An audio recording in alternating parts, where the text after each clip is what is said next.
Tiene que, el despegue lo tenés que ir. Obvio. Estoy grabando. Buenísimo.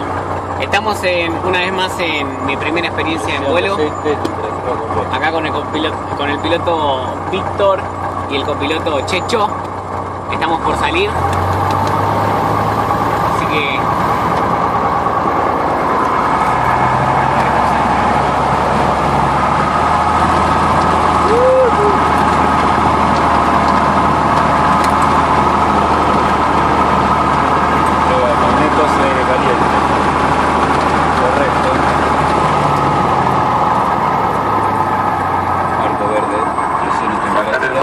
Para el corte.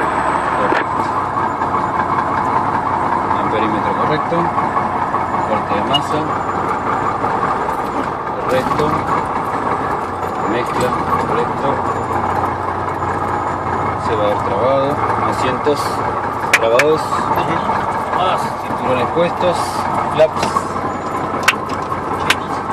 10 grados. Compensador centrado. Controles.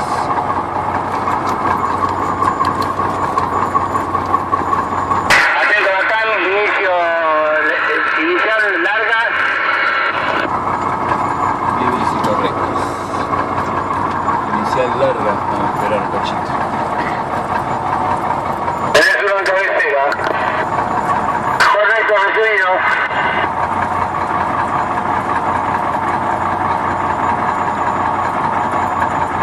Espero para salir acá en la cabecera del 9.